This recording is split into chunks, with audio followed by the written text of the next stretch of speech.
Hola, ¿qué tal amigos? ¿Cómo están? Muy buenos días, abrazo gigante para todos ustedes. Estoy como recargadísima, no sé por qué, será por la presencia de este joven, de Carlos Miguel Férez Cordero, será Mari.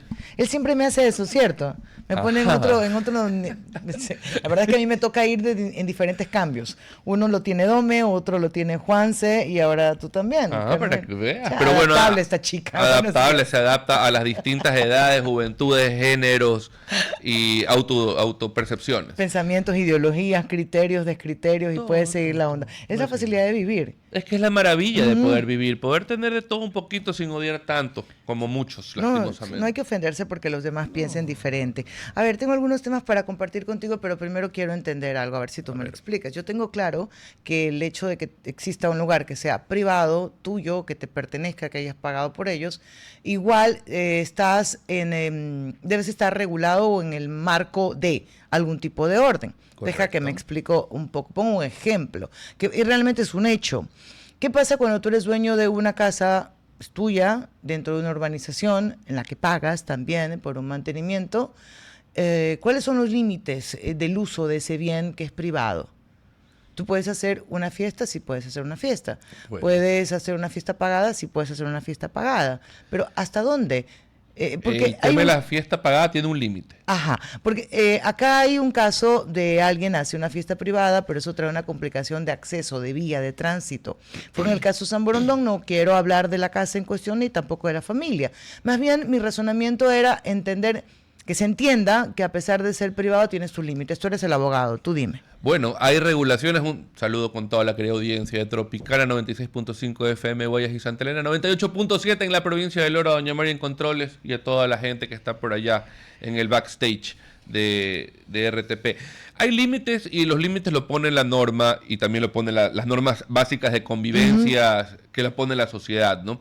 Y que estas van variando en el transcurso del tiempo. Sin embargo, por ejemplo, si tú vas a hacer una fiesta pagada, es decir, vas a obtener un rédito económico, sí, es verdad, no es tu giro ordinario de negocio, no por el estilo, vas a obtener un rédito económico, definitivamente debes obtener permisos. En este caso, ya puede ser por la Secretaría de Gestión de Riesgos, en virtud de la cantidad de asistentes que tengas, a la misma municipalidad o a la intendencia, según la cantidad de personas. A la autoridad de tránsito municipal, por supuesto. Tú tienes que al menos poner en conocimiento, si es una cantidad considerable de personas, poner en conocimiento de la autoridad municipal que va a existir este evento privado y que puede traer consecuencias.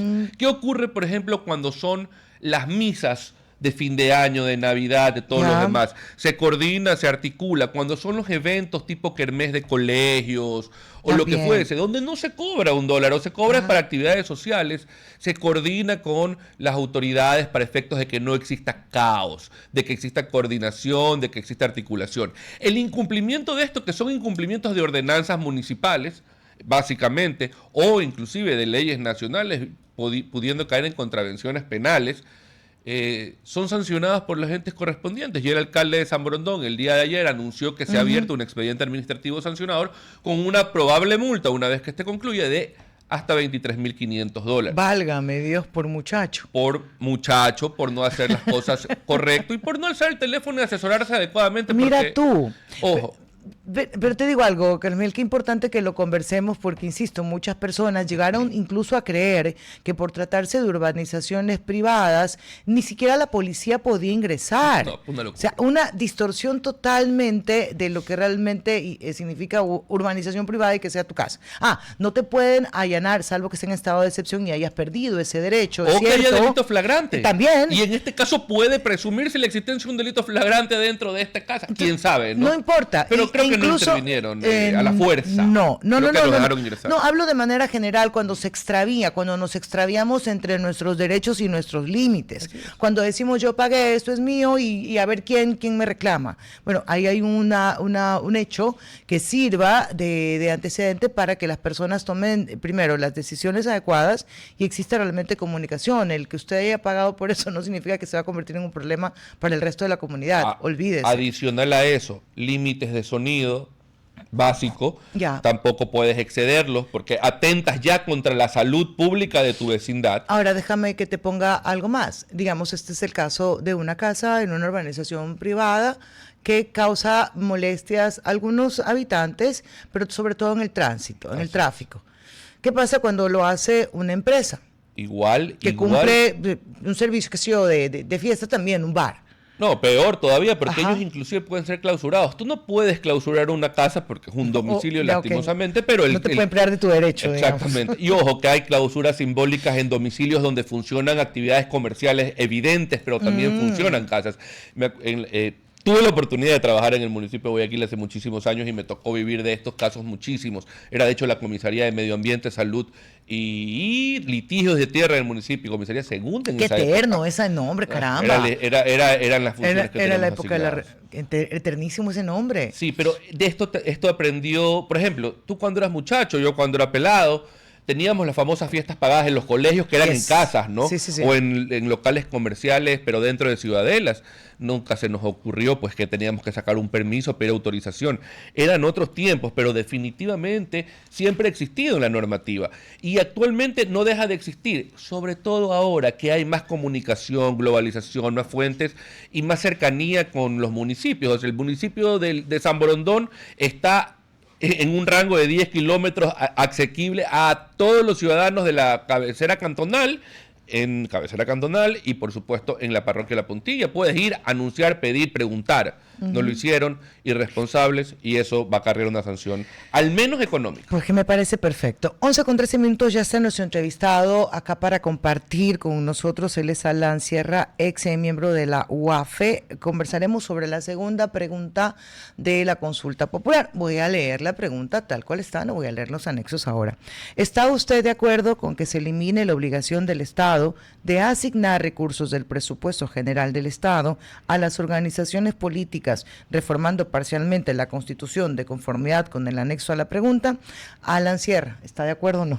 Buenos días. Bueno, ante todo, muy buenos días con todos, casi mediodía. Muchas gracias por la invitación, un gusto compartir con ustedes, y qué interesante hablar de otros tópicos que no son directamente relacionados con UAFE, aunque en el fondo sí hay una parte de donde convergen los puntos. Pero en todo caso, suena bastante lógico el referirnos a priorizar los recursos económicos que son escasos, y obviamente hoy más en día, todos estos años que hemos tenido déficit, priorizarlo a cosas que están por encima de otras que a lo mejor no son las necesidades primarias. Es decir, ¿qué tenemos hoy? Y lo digo como un ciudadano más. Lo que tenemos es pues que se destinan recursos, y se destina recursos económicos justamente a partidos políticos que de una u otra manera son muchos, son demasiados, y no terminan contribuyendo. Creo que hay esa distorsión, más allá que pueda haber quizás de fondo un buen sentido, pongámoslo así, un buen sentido de darle la oportunidad a quienes no tienen recursos económicos de poder participar,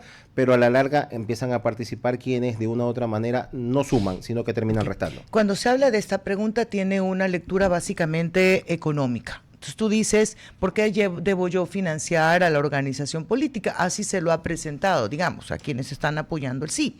Pero este solo hecho tiene otras líneas que lo atraviesan. Por ejemplo, ¿qué tan cierto es la investigación que hace o el control que hace el Consejo Nacional Electoral? ¿Cuál es la certeza de dónde vienen los recursos que se utilizan en las diferentes campañas? ¿Se cumple con el límite del fondo para hacer campañas políticas? ¿Cuál es el uso que se le da al fondo partidario en las organizaciones políticas? Hay algunos elementos. ¿En cuál nos quedamos para justificar una posición de sí, o sea, una afirmación a esta pregunta, economista? Yo creo que ese es un punto muy válido al momento de analizar todo esto, porque en la práctica, tal como está la situación, aún destinándose recursos que, creo yo y en lo personal, sí deberían limitarse en la cantidad que se están repartiendo a grupos políticos o a partidos políticos que no terminan sumando, está el tema del origen de los fondos, que es un punto clave en todo esto. Porque, vamos, sean partidos grandes o partidos pequeños, la percepción es que terminan gastando mucho más allá de los recursos que reciben. Y en ese sentido, lo que tenemos de información pública por el ente de control, que es el Consejo Nacional Electoral, es que no tienen la capacidad de poder discernir y controlar todo el alcance, llámese redes sociales, llámese productos, camisetas, etcétera. Parte verdad y parte yo creo que falta un poco de iniciativa al respecto en ese sentido, ¿no? Pero el origen de los fondos. ¿Hay formas de hacerlo? A ver, el monitoreo de las redes... Usted coge aliento, yo también. El monitoreo de las redes sociales, cuando es un tema de enfoque político, todos lo hacen. Ya, pero saque las redes, porque quizás eso lo puedes tener al final del día una cantidad, bueno, que una idea de cómo hiciste. Claro, o sea, en la pauta, en las redes sociales tú puedes medirlo, no hay drama, pero en cómo haces la campaña, por ejemplo, previa. No lo sé. Por ejemplo, Muy usted difícil. decía las camisetas, pero yo le puedo sumar pancartas, le puedo sumar muñecos, le puedo sumar todo. Al final yo siento, y esto es mi posición, se la comparto, es que termina siendo un engaño el límite del gasto electoral. Sí. Hoy en día sí. Sí. Termina siendo Yo un no sé engaño. si solo hoy en día, pero creo que tiene mucho tiempo esto. No, Diciéndonos Como cuánto se corte, gasta. hacia Ajá. atrás, los años hacia atrás, obviamente. Lo ideal sería que si existe erogación de recursos públicos, exista una fiscalización fuerte, contundente y bastante estricta. Lastimosamente eso tampoco ocurre porque el CNE no tiene el personal para hacerlo. Tampoco. Tiene que destinar recursos para poder hacerlo. contratar fiscalización. Ahora, de esta pregunta es, porque tienen dos financiamientos las organizaciones políticas, ¿cierto? Está el fondo partidario que se le asigna a las organizaciones de manera general y está el otro, el que va en relación a los candidatos que presenten, ¿cierto? Netamente elecciones. Una para su existencia y otra para su participación. En este caso, ¿cuál se cortaría? Yo creo que habría que medir la efectividad en cuanto a los montos, ¿no? Porque al final de cuentas, y entiendo que la lógica es que quien quiere participar lo haga con recursos propios o recursos de todos quienes lo apoyan. Tiene sentido. ¿Se quedarían muchos afuera? Sí, pero ¿cuál es el mal menor? Una situación como la de ahora donde de repente para una campaña electoral, sea cual sea la dignidad, tenemos 20 partidos políticos, estoy siendo un poco exagerado en el comentario, pero No está exagerado, en la práctica pero así es, claro. tenemos 17 candidatos presidenciales. O quedarnos con 4 o 5 que agrupen, que consoliden y que realmente definan y aporten lo que quieren aportar en función de las mejoras que buscan. Perdón, pero antes, yo recuerdo antes de la Constitución del 2008, existían los partidos políticos tradicionales, los no tradicionales, los que tenían plata, los que no tenían plata, los que representaban la lucha disque popular, los populistas, los demagogos, etcétera, de todo. Lo mismo que ahora. Pero claro, era un gran partido político y tú bajo el MPD, por ejemplo, tenías todas las izquierdas o todas las izquierdas sociales y tenías la democracia popular, la izquierda democrática. Pero son tiempos diferentes. O sea, y a mí lo que me preocupa es cuando hay alertas sobre posibles financiamientos de dineros no regulares. A mí lo que me preocupa es el control del origen de esos fondos una vez que no existe la erogación del recurso público, porque con la erogación del recurso público algo medio puedes controlar. Y sí, no, porque igual tienes el aporte que dan los afiliados.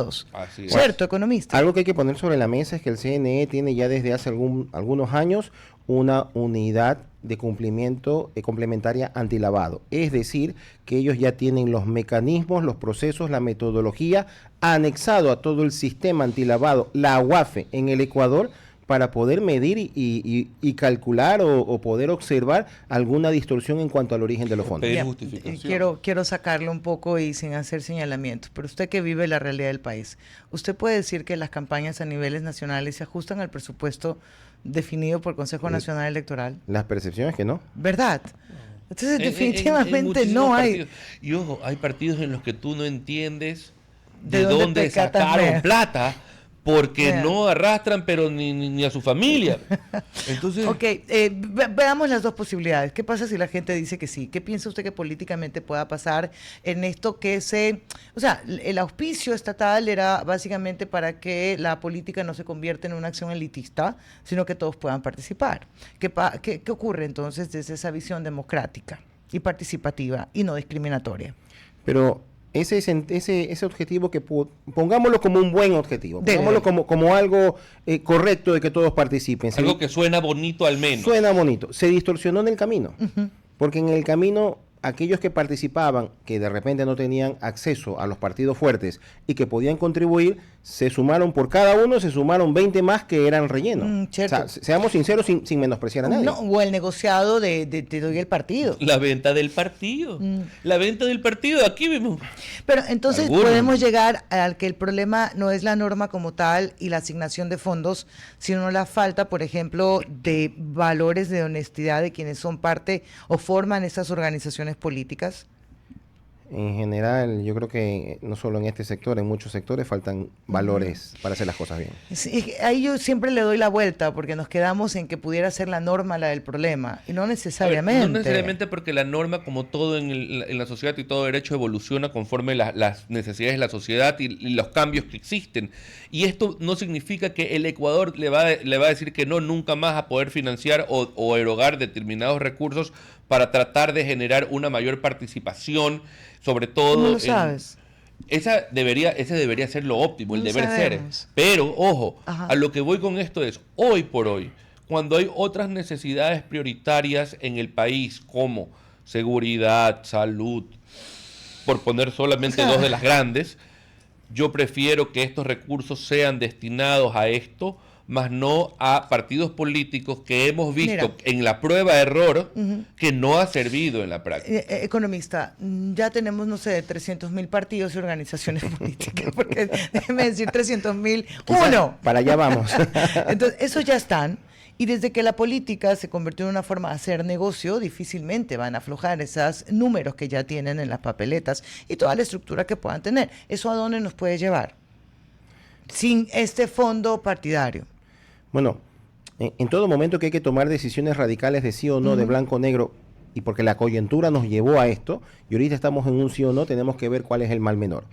Y sí, y lo digo a nivel personal, creo que el mal menor es un sí para justamente corregir toda esta distorsión que existe de la proliferación de partidos políticos que sí están en exceso. O sea, ahora, ajá. si se quieren seguir manteniendo, ahí hay una oportunidad, porque si se quieren seguir manteniendo como tema de negocio, pues entonces va a ser horrible. como más transparente, o se levanta la cortina para decir, bueno, ¿y de dónde sacas los recursos para mantenerte? Okay. O lo pones, lo transparentas. Ok, yo, mira, lo dudo, pongo mis manitos así. Digamos que gana el sí, ¿ok? ¿Qué elementos debería tener o qué instrumentos debería tener Consejo Nacional Electoral, Servicio de Rentas Internas y a la UAFE para detectar que esas organizaciones que se quieren mantener a pesar de no tener el fondo partidario lo están haciendo con recursos honestos? A ver, oye, no lavados, porque oye, el lavado al final termina siendo honesto. El Claro. origen, sí, pues, ahí De hecho, cuando ellos lo legalizan, no es honesto. Ah, ya. Ya. lo regularizan. De hecho, La cara ya, que ya. me puso, yo dije, pone freno, Fernanda, que acabas de decir No, una está bestialidad, ok.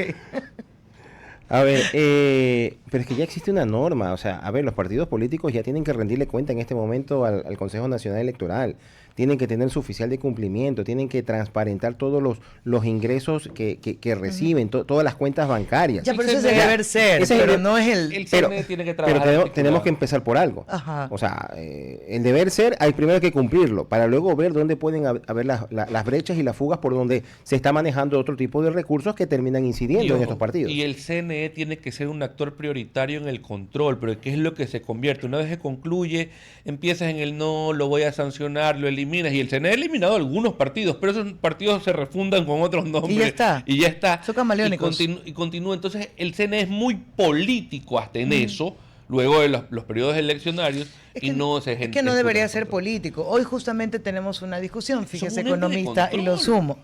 Un control. Campaña. ¿Cuándo sí es una campaña adelantada? ¿Cuándo no es una campaña adelantada? Es incapaz hoy el Consejo Nacional Electoral de hacer esa definición. Y no me estoy refiriendo a las redes sociales, que sabemos que no hay control al respecto.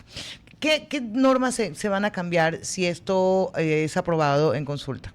¿Y qué pasará en la siguiente elección, que la tiene sanada, que es en el 2027? No, pues 2025, porque se aplicaría el 2026 a la elección de constituyentes, ¿Cierto es? si es que gana el sí. Sí, pero bueno, es que tendrías que eliminarlo, solo eliminas el artículo nada más, no hay ninguna ley conexa, me imagino. El Código de la Democracia debe tener Seguramente van a manejar los tiempos a partir de cuándo se aplica esto, ¿no? Podría aplicarse después de las elecciones de la constituyente o antes. Eso es incierto, porque a la larga lo que está en letra muerta sabemos que depende de quién lo interprete, lo aplica. Okay. y la Asamblea tiene Economista, y lo último, sus reflexiones sobre esta consulta. Yo creo que es importante poder entender hacia dónde se dirige. una nueva constituyente, pero cuando hablamos de una asamblea constituyente empezamos a hablar, y hay que entenderlo, no es solo la constitución, sino leyes también conexas. Entonces estamos hablando reformar leyes distintas para que nos permitan combatir mejor la delincuencia, para mejorar la recaudación tributaria, para combatir el lavado de activos. Entonces, generar herramientas de eso trabajo. no es la constituyente, eso son las otras leyes que, de acuerdo a la historia, la última asamblea que tuvimos constituyente hizo eso, manejó la nueva constitución y a la vez manejó otras leyes conexas al respecto. Entonces, lo que va, o lo que aparenta que va direccionado esta constituyente va a ser justamente abordar todo. Y ojo, lo natural post-constituyente es que las normas que existen empiecen a cambiar para adecuarse a la Constitución, sí, obvio. Algunas que otras. Algunas se quedarán en su van de la mano también. Ahora, usted decía que bueno no tener que hablar de la UAFE, pero lo voy a llevar a la UAFE para la última. No, qué diferente, ¿no? Bueno, ya. Ok, ya le toca. Es que sí, si le ponen ex, toca hablar del ex. No hay duda. A ver, la UAFE como tal, ¿ha detectado lavado de activos o manejos dudosos en las organizaciones políticas? De lo que usted tenga así de conocimiento público, no, acordémonos que las revisiones que hacen, los análisis que hace la UAFE, porque la UAFE analiza, la Fiscalía investiga, son dos verbos importantísimos diferenciarlo. Entonces, los análisis financieros que hace la UAFE, retroalimentados de los bancos, de las constructoras, de las inmobiliarias, pueden en un momento dado, más que con los partidos, con algún integrante político, algún funcionario público, en el tema patrimonial, de dónde adquirió los fondos para incrementar su patrimonio. Y eso han salido pues ya a nivel de la prensa, ha sido noticia pública en su momento dado. Propiamente no les podría decir si un partido político específico lo ha manejado así, pero en todo caso ese es el deber ser, como bien lo mencionas, de lo que está haciendo la UAFE. Y dentro del deber ser, tampoco es decir, ¿no? Estamos analizando, ¿no? Estamos revisando. O sea, hay una confidencialidad de los procesos que a veces nos parece chocante desde el punto de vista de la sociedad, que queremos saber más, pero que todas las WIF del mundo lo manejan en reserva hasta que salen los resultados. Debe ser mantenido así, ¿no? En reserva, pero también es necesario que en algún momento se evidencie, porque durante los últimos 7, 8 años se ha hablado de las más. De hecho, yo lo recuerdo desde el año 2006, que se hablaba de la relación entre una organización política y financiamiento de las FARC. De las FARC, entonces yo creo que como país merecemos tener ya una documentación del caso, una sentencia sobre el caso y que vengan investigaciones sobre las otras organizaciones políticas, porque luego ahí te encuentras con que fulano tuvo relación con tal hombre y que luego líderes del narcotráfico resulta que son vendedores de servicios para los gobiernos autónomos descentralizados. Están lavando la plata. Ahí terminan haciendo el acto honesto que más no, pues ya esa fue mi bobada del día. Guárdemela para fin de año, por favor. Si me permite solamente en ese punto que es importante, la nueva ley antilavado que está en vigencia abre la puerta ¿para qué? Para que la UAFE coordine y diga, ok, existe la percepción, no digamos todos, que a nivel de los GATS o de otros organismos no del gobierno propiamente públicos, no central, ¿no? Reciben o financiamiento, no más que financiamiento, proveedores cuyos recursos son de dudosa procedencia. Tanto así que a veces hacen obras sin anticipo. Llama la atención.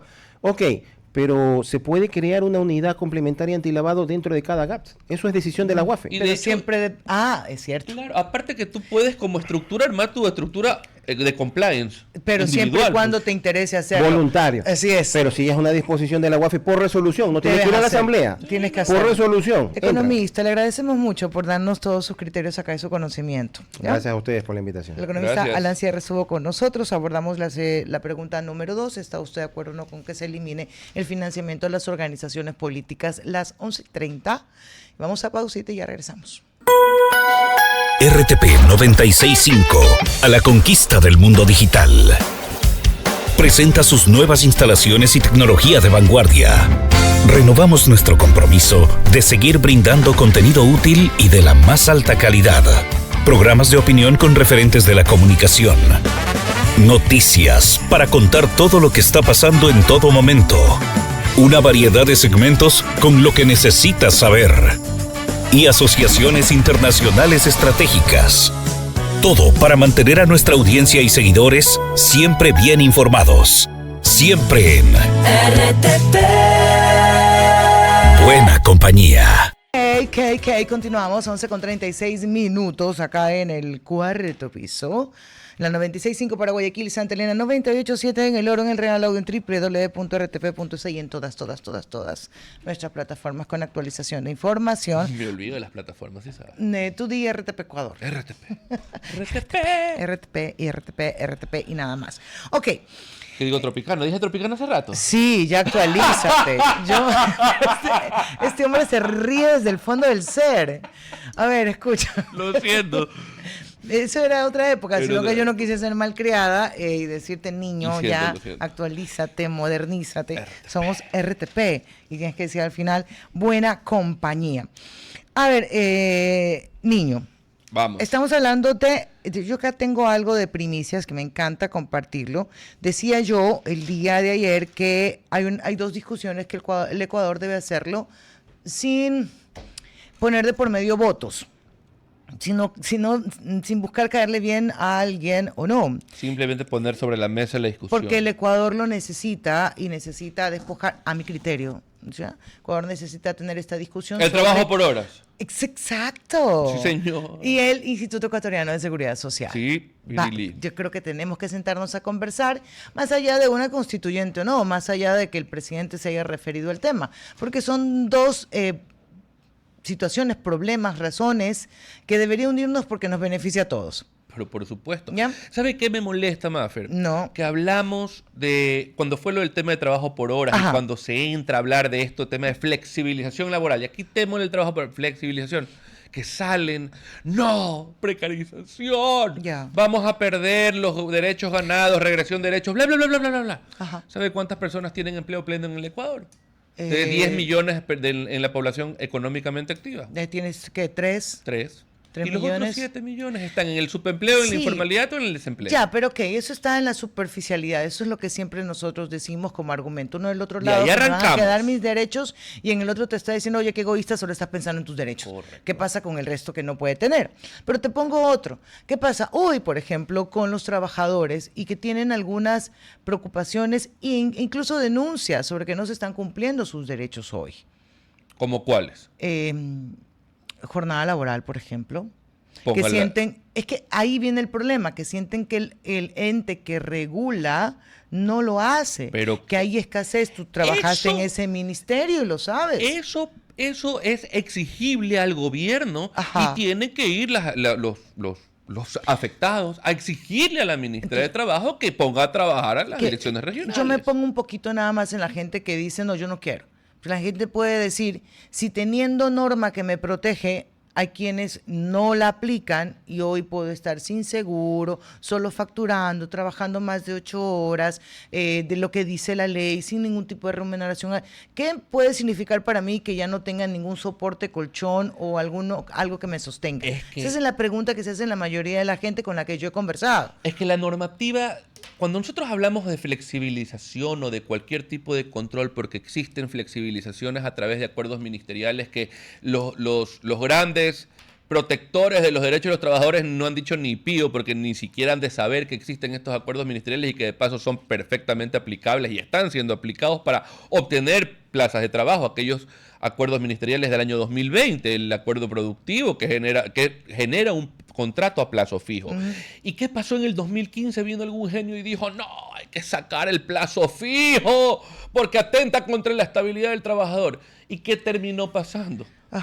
Tuvieron que crearse acuerdos ministeriales, tuvo que venir la pandemia en el año 2020 para volver a crearlos. Ya, pero lo del año 2020 y esa ley tiene unos bemoles ahí, pues, donde se aprovecharon también. Y es que esa es la preocupación. ¿Y qué pasó? ¿Pero qué pasó ahí? Vino la asamblea, hizo lo que tenía que hacer, legisló inmediato y le puso un alto a ese abuso que estaban generando por la fuerza mayor. Cariño, pero el daño ya estaba hecho, pues. Pero tuvieron que rever todo porque no era legal y todos aquellos que demandaron ganaron su juicios. Y los que no lo hicieron porque pensaron que no teníamos opción. Bueno, es verdad. Y aquí viene el problema del abuso del derecho y de quien tiene que entrar a protegerlo. Yo creo que algo de lo que se tiene que reconstruir o reorganizar, como tú lo quieras llamar, antes de estar en esta discusión, es tener un buen Ministerio de Trabajo.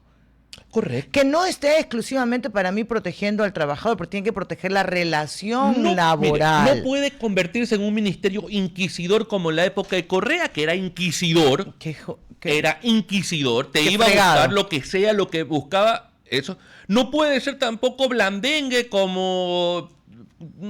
Ay, sí se te complica dar nombres, ¿no? Se me complica un poco dar nombres, pudiera decir que no importa, no le pongas nombre. Pero entonces tampoco tan blandengue. Tiene que haber un equilibrio entre la acción de control, la prevención y la advertencia para luego la sanción fuerte. Ya, volvemos al deber ser, lo que debe ser. Pero ¿cómo construimos institucionalidad en el país? Para poder dar el primer paso hacia esa discusión de un trabajo que no suponga el costo que tiene ahora, pero tampoco el abandono del que podría llegar a ser cabo. Ese es un tema, Carmen. Y el otro, sobre el Instituto Ecuatoriano de Seguridad Social. Yo siempre veo que cuando se habla de la jubilación patronal, trabajadores, y yo me incluyo, yo aquí ya tengo 15, ¿cuánto me falta?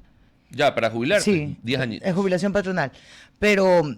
¿y qué pasa si me despiden? En el año 19. Ya, ok, 19 y medio. Entonces digo, ¿tiene una función de protección realmente el concepto de jubilación patronal? Terminan siendo beneficiarios de la jubilación patronal un porcentaje mínimo, ¿verdad? Lastimosamente, ojo, así no debería ser. Yo quiero estar en ese porcentaje mínimo. Ojo, eso es una visión egoísta, pero yo quiero que todos realmente lo disfruten, si es que sirve o no. Pero no debería ser mi sentencia a que yo a los 50 y tantos termine siendo despedida porque ya cumplí los... Es que Mafer, ¿qué es lo que pasa? Y esto lo analizamos en su momento muchísimas veces, por supuesto por el rango etario que tenemos de las personas que tienen 20, entras a trabajar a los 20 años a una empresa, a tus 20 años, y trabajaste 25 años, tienes 45 años. Sí, esa, la edad de saliste, ¿te jubilaste o te despidieron antes de jubilarte? Cualquiera de las dos. Ok. Pero ¿qué pasa de ahí con esta persona de 45 años que todavía es económicamente productivo? Puede seguir trabajando, pero resulta que ya no puede ser contratado ni afiliado nuevamente al seguro. ¿Por qué? Porque está jubilado. Y no solamente que soy económicamente activo, sino que soy económicamente necesitado. Necesito trabajar. Necesito trabajar y ya hay personas que seguramente dependen de mí. Te digo, esa discusión es la que debemos tener, pero no al todo, no. O sea, ¿cómo? Porque y no sentarnos en regresión de derechos, entonces es imposible porque vamos a volver a la época de los 90 donde había tercerización. Yo aprendí algo. Hay que aprender de los errores históricos de este país también. No podemos volver al libertinaje de los 90 bajo ningún concepto. No, estoy de acuerdo contigo. Pero yo aprendí de mi maestro Ramón, mi querido don Ramón, que yo en alguna conversación así como la que tenemos ahora, yo dije, es que hay puntos de no retorno. Entonces don Ramón me quedó mirando y me dio una explicación de que es muy difícil dar eso como una sentencia. Porque si hay puntos en los que tú retornas, a pesar de que eso pueda significar temporalmente un daño para ti, en un beneficio, digamos, social, que sea mayor. ¿Qué es lo que quiere buscar, no? El beneficio mayor, no solo de 3 millones o de unos pocos. Entonces yo digo, estamos hablando con honestidad cuando hablamos sobre esta jubilación patronal. ¿No? ¿Cuánto realmente se ejecuta? Mira, ¿a cuántos les perjudica realmente? ¿Y a cuántos beneficia y cuántos son despedidos a sus 40, 42 años y después tienen que ir a buscar trabajo? Y la empresa también ha perdido la inversión que hizo sobre esa persona. Y muchas empresas lo hacen por un proyecto a futuro. Dicen, yo no tengo dinero o proyección para después negociar el fondo global. Yo tengo que desprenderme de eso. Tengo que despedirme. Pero también es cierto que no podemos hablar, que tiene que ver con el Instituto Ecuatoriano de Seguridad Social, de un traspaso, o como quieras llamarlo, sin haber sincerado las cuentas del Instituto Ecuatoriano de Seguridad Social. Tienen que estar debidamente liquidadas y el Seguro Social no puede traspasar nada si es que no tiene todo transparentado, porque esa plata no es del Seguro Social, es de todos nosotros los afiliados. Bueno, sí tiene una parte del Estado. Sí, porque también es eso, también el que no trabaja, el que no está afiliado, el que no se beneficia, también aporta con sus impuestos al Seguro Social. También, y tienen un porcentaje que van a la caja del seguro. Entonces, hay todo eso de por medio. Pero Mafer, no podemos decir, no podemos tocar el seguro, es imposible pensar. Hay que hablarlo. Por ejemplo, ahorita escuchaba, no podemos entrar a pensar que el MSP se encargue de la salud y no el IES. ¿Por qué no? Yo si te los digo hospitales por qué del no. MSP también atienden a los del Yo IES. te digo por qué no. Y justo lo traigo. Esto es un trabajo de primicias, no está planificado. Aquí no hay libreto. Mira, fuente diario primicias, porcentaje de abastecimiento de medicinas. En el Azuay tienen el 44% en hospitales del Ministerio de Salud Pública, pero en el IES tienen 61%. En Bolívar tienen 24% de abastecimiento, pero el IES tiene 56% de abastecimiento y así le Pero dan... Mafer, esto es un tema netamente administrativo. Es un tema que más allá de quién administre, porque si tú pones un buen administrador en el MSP, en esos hospitales, te aseguro que van a poder igualar. ¿Tú te has ido a atender al Ministerio de Salud Pública? Hace 6 años fui al dispensario de Chongón, correcto, por un tema puntual. Encontré una atención bastante amable de los médicos, muy natural de esta profesión. Háblame de los medicamentos. No encontré en su momento. Ok, y esa historia se va a replicar en todos. Quienes tienen afiliación tienen algo de esperanza de atención. Tienen algo más que exigir. Ok, te la pagas, por así decirlo. Pero en ¿no? el Ministerio de Salud Pública también pagamos. Los impuestos, pero sí, pues, tú como trabajador y en el momento en que te mochan el 9.45 de tu remuneración, voy a reclamar. Dice don Ramón que no es ningún 9 nada, es 21%. No, el trabajador aporta el 9.45. Todo eso es suyo, lo que ningún aporte patronal, eso es todo su dinero, así me dice don Ramón. O sea que claro, porque tienes el 11.15. Estoy hablando mucho, don Ramón, ¿será que él está pensando en mí tanto como yo? Yo voy a ver, ya lo voy a llamar. Entonces digo, bueno, vamos a este tipo de discusiones, pero cuando se ponen sobre la mesa son tan cerrados, lado y lado. Sí, es que lado y lado que es imposible comenzar a decir, oye, quizás, y mira, puede ser. Mire, ¿sabe que algo que descubrí gracias a la función pública y a veces en pensar, uno va con un criterio, en el camino va moldeándolo, va madurando y va entendiendo también otras perspectivas y otras formas de pensar, que mucho más nos acerca, muchas más cosas tenemos en común, inclusive con el contradictor más férreo del gobierno o del poder de turno que en contra. Oiga, ¿cuántas cosas se pudieron resolver en la mesa sin necesidad de conflicto ni polémica? Porque resulta que encontramos un punto medio. Carlos y Miguel, este país puede resolver los problemas respecto al tema de seguridad social y el tema laboral si se compromete a que no lo hagan político partidista. Que se lo haga técnicamente, porque se puede demostrar técnicamente. Yo estoy de acuerdo contigo, sí se puede, pero es complicado para muchas personas hacerlo. ¿Por qué? Porque eso da votos. Porque estamos hablando siempre de ganar o de perder consultas o de ganar o de perder elecciones. ¿Sabe qué? Y cuando eso se mezcla, es muy complicado poder hacerlo. A ver, vamos a hacer entrada breve, nos va a quedar 5 minutitos para poder atenderlo porque ya se acaba el programa, ¿sí? Me imagino que puede ser un poquito cosa del tráfico. Tránsito, ya me vas a alargar la oreja, Juan Emilio. A decir, no es tráfico, es tránsito. Vamos entonces directo para hacer la entrevista, ya nos acompaña Ramiro Garzón Villarroel, es presidente de BIM Forum Ecuador y gerente general de Novacero. Bienvenido a usted, gracias por compartir con nosotros. Muchas gracias, muy buenas. A usted realmente por acompañarnos en esta mañana. ¿Por qué estamos reunidos con usted? ¿Por qué queremos conversar sobre el tema? ¿En qué consiste realmente esta campaña o esta ruta BIM SE 2025? Bueno, como todos sabemos, en el Ecuador el sector de la construcción ha sido uno de los sectores más golpeados dentro de la economía del país. Sin embargo, yo diría la salida de nuevos profesionales en este sector, ingenieros, arquitectos, no ha parado porque las universidades siguen funcionando.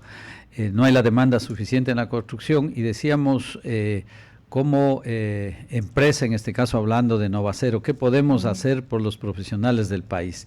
Y llegamos a determinar que el BIM es un modelo de gestión para el control de la construcción que se utiliza a nivel mundial. Es decir, usted puede entrar a hablar el mismo idioma de un ingeniero que trabaja en Brasil, uno que trabaja en Estados Unidos o uno que trabaja en Europa, cuando usted trabaja sobre este modelo de gestión. Y aquí en el Ecuador, lamentablemente, este modelo BIM recién se está diría, introduciendo a nivel de universidades, a nivel de maestrías. Hay empresas grandes en el Ecuador que sí lo están utilizando en proyectos importantes. Por ejemplo, el proyecto del rascacielos más grande que va a tener el Ecuador, el Maximus, ese se trabaja bajo una metodología BIM. ¿Qué es un modelo BIM? ¿Qué incluye? Este es un modelo de gestión que permite optimizar recursos, ser eficiente. Usted, a través de este modelo, primero logra tener un trabajo colaborativo de todos los profesionales de la construcción, porque si hablamos de un edificio, en un edificio hay un diseño estructural, hay un diseño arquitectónico, sanitario, eléctrico, de los ascensores entran mecánicos, eléctricos, cada uno trabaja en su área, pero si a ellos no se les pone en un proceso que es el modelaje BIM, para que sus aportes con su software, con tu tecnología, entren a que lo que es la construcción avance, se generan muchas interferencias. Se ha dado casos donde terminan haciendo la parte estructural, terminan instalando el aire acondicionado y se choca con la parte sanitaria. Wow. Entonces hay una serie de interferencias. Y este modelo de gestión lo que permite es reducir de un 8 a un 12% en el computador, porque antes se hablaba el papel aguanta todo, aquí es en el computador usted modela, que generalmente los usuarios cuando uno compra un departamento, una casa, ve la casa bonita, en el render le hacen pasear por toda la casa y eso es lo que ve, pero tras de eso hay mucha ingeniería, mucha tecnología y eso es lo que el BIM cuida hasta el último tornillo y la última grapa que puede haber dentro de una pared, dentro de una estructura. Usted hablaba de varios actores dentro de una construcción. ¿Es muy costoso trasladarse a ese modelo de gestión, ser parte de ese modelo de gestión? Aquí sí hay un costo generalmente de licencias, especialmente para el pequeño constructor, porque el gran constructor no se arriesga. Por ejemplo, cuando hablamos de rascacielos máximos o proyectos como los que tiene el Grupo Novis, el Grupo Colón, hay la construcción de este proyecto San Patricio en Quito, donde son proyectos muy grandes, donde ellos cada centavo de dólar que puedan ahorrarse les genera beneficios y además el control que tienen que tener en esas obras, porque hay mucha mano de obra y hay muchos técnicos aportando con conocimientos en diseños, en armaje, en montaje. Necesita tener un orden y el modelaje BIM permite a eso y hay muchas herramientas dentro de lo que es la computación. Hay el tecla, por ejemplo, que se utiliza para cálculo de diseño estructural, donde cada uno de estos ayudan solos a optimizar el sistema, pero cuando entran en conjunto también tienen que ayudar a que no haya esas interferencias, y ahí es donde se genera este ahorro de 8 a 10%. Si hablamos de un proyecto, de un edificio o de una urbanización de $100 millones, 10% estamos hablando de $10 millones. Entonces, es muy importante el control en lo que son recursos, en lo que son tiempos, y es desde la etapa cuando está el terreno, es decir, partir de, si hablamos acá en la región de la costa, desde los plintos, haciendo análisis del terreno, y todo el desarrollo de diseño hasta cuando se entrega el bien.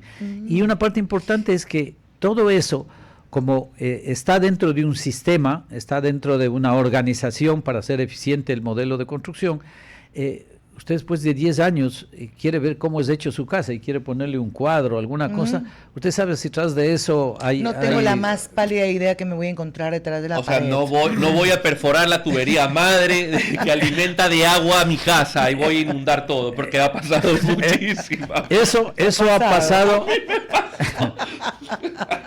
Eso ha pasado y eso es lo que se ahorra. Entonces, y además una de las cosas que hemos dicho es, algo tenemos que hacer por ese constructor que sale. El momento en que ya entramos a hablar en un lenguaje universal, porque el BIM se habla en Estados Unidos, se habla en Europa, en todas partes del mundo, hoy hay profesionales que están exportando conocimiento, entran a participar en diseños en Europa, en diseños en Estados Unidos, y de todas formas, sin desmerecer el conocimiento que tiene el ecuatoriano, ¿sí? El costo de mano de obra, el costo de un ingeniero ecuatoriano es más barato acá, y entonces somos muy competitivos. Entonces la idea de nosotros es aparte de decir, oiga, si el Ecuador nos quedó corto porque no hay oportunidades, ¿por qué no exportar conocimientos? Si queremos trabajar en la academia, estamos trabajando con las universidades, con las cámaras de la construcción. Y le lanzo un tip para que se ayude inclusive en la parte de aportación al Seguro Social. Existe un nuevo contrato, bueno, no nuevo, ya implementado, contrato juvenil de 19 a 28 años. Si contratas a una persona bajo ese rango etario, tienes un beneficio societario. Y antes de que tengo que despedirlo, gracias por el tip, gracias ingeniero por habernos acompañado. Gracias a ustedes por darnos esta oportunidad y están invitados el día de hoy, empieza esta ruta BIM, jueves, viernes y sábado, que es contagiar a los profesionales del Ecuador de que el BIM es el futuro no solo de Ecuador, en el mundo ya se utiliza y es una oportunidad de trabajo. Gracias al ingeniero Ramiro Garzón Villarreal, presidente del BIM Forum Ecuador y gerente general de Novacero. Con eso nos despedimos. Chao, adiós. Bye. Porque faltan 4 minutos. Pero, a ver, Cultura Radial, 5 minutos antes del que termine la hora. Hágame. Está bien. Nos vemos. Bye. Chao, gracias. Hasta aquí, Cuarto Piso. Control Master Marisela Basantes. Transmisión digital Gerardo Díaz. Coordinación de entrevistas Diana Raimondi. Redes sociales Erika Eras. Edición Oscar Saavedra. Dirección Javier Gamboa. Todos los derechos reservados. RTP 2025.